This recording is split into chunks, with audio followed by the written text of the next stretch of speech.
నువ్వు ఆశీర్వాదం పొందుదువు. దేవుని వాక్యము 1 సాముయేలు 26:25. దేవుడు చాలా గొప్పవాడండి. మనం ఎన్ని దోషములు ఎన్ని పాపములు చేసినా ఆయన క్షమించే దేవుడు. మనుషులను ప్రేమించుట కంటే యెహోవాను ప్రేమించుట ఎంతో మేలు. తల్లిదండ్రుల కన్నా మిన్నగా ప్రేమించేవాడు యేసు ప్రభువు. కాబట్టి మనం దేవుణ్ణి ఎక్కువగా ప్రేమించాలి. మనుషుల మీద ఆధారపడకూడదు. దేవుని మాత్రమే ఎంచుకోవాలి. మనుషులు ముందట మాట్లాడతారు, వెనుక వెక్కిరిస్తారండి. మనుషులను నమ్మకూడదు. మనుషుల మీద ఎప్పుడు ఆశ పెట్టుకోకూడదు. దేవుడు చాలా గొప్పవాడు. దేవుడు హృదయాంతరం ఎరిగిన దేవుడు. మనుషుల లోపలి హృదయం మనకు తెలియదు కాబట్టి మనుషులు ఎప్పుడూ ఒక మనిషిని ప్రేమించేవారు కాదు.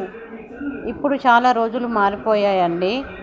పాతకాలంలో మనుషులంటే కొంచెం ప్రేమ, భయం, ఇష్టం ఉండేది. కానీ ఇప్పుడు అలాంటి వాళ్ళు కాదు. ఒక స్వార్థం అండి. మనుషులకు స్వార్థం చాలా బాగుంటుంది.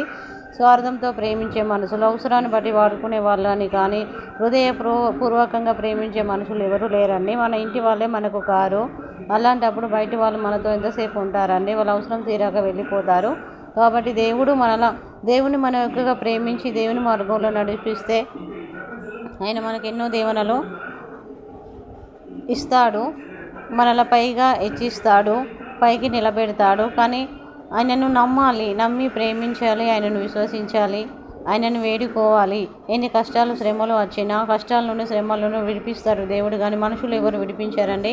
కాబట్టి దేవుని ఎక్కువగా ప్రేమించి దేవుని అడుగు జడలు నడిస్తే ఆయన దీవెన మనం పొందుకుంటామండి.